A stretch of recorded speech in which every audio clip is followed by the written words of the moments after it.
Sleepy Biden had vowed during a summit in Jeddah, Saudi Arabia, not to leave the Arab world in such a way that China, Russia, or Iran would fill the void. As usual, Sleepy Joe was not in his senses. He had seen China's attempts to make a foray into the Arab world, but he couldn't see that China was trying to outcompete India. Namaste and welcome to TFIPost.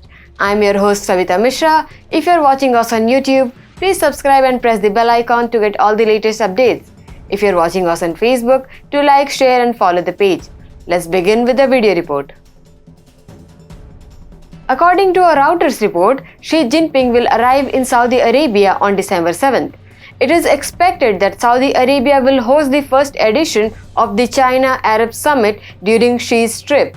CNN has reported that a China GCC conference is also on the charter. Jinping is expected to sign loads of agreements on energy, security, and investments with the Gulf nations.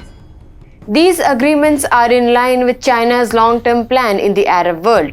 A few days ago, it released a 19,000-word document named China-Arab Cooperation in the New Era.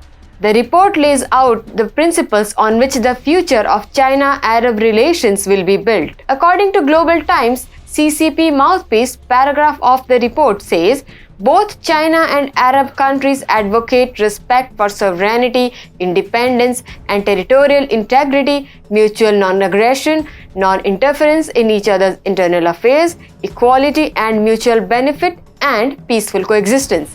They all oppose external interference and all forms of hegemonism and power politics. Why do the Tripathi Brahmins of Mirzapur eat mutton with such gluttony? Was Ramadhir Singh really a crook? There are many such questions, but answer will be found only in one place, TFI Entertainment channel. Click here to subscribe. See you there. A big reason why China is pushing for greater involvement in the Arab world is that United States is dragging its feet out of the desert region. The last few months have not been good for the bond between US and Arab countries. America has always sided with the Arab world to remain in the good books of oil-producing nations.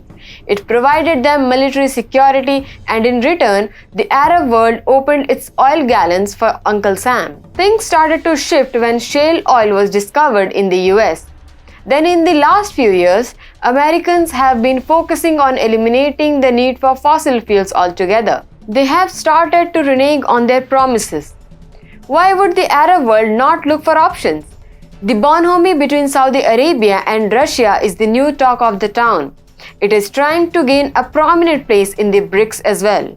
Speculations are rife that with the entry of Saudi Arabia, BRICS will announce its new and much-awaited currency. It makes sense for China to align with those countries with which Russia is aligned with. In the case of Russia, China does not see it as a competitor, while in the case of India, China does see it as such. China does not want to see India's emergence as the leader of the global south. This is the reason it sided with every Western power possible during the first 20 years of this millennium. Not so long ago, the governments of UK, the US, Australia, Canada, Germany, and many others were filled either with Chinese infiltrators or with China sympathizers. Trump woke them up, and after COVID, China is desperately hunting for a new global partner. And so is India. India is replacing China as a formidable economic partner for the Western countries. India's equation with the Arab world is even better. The Modi cabinet has been treating the Arab world with kids' gloves as compared to the Western nations. While Jaishankar is not leaving any opportunity to remind the West of their hypocrisy, when it comes to the Gulf world, India does listen to its concerns and try to find an amicable solution. What's more, even Gulf nations also returned the favor, as was evident in the Qatar's clarification of Zakir Naik. India already has a group in the region called I2U2. It consists of India, Israel, the United Arab Emirates, and the lone outlier, the United States. China is observing all this. It sees its Western and African markets sliding away from its hand into the hands of India. It does not want the futuristic Gulf world to side with India.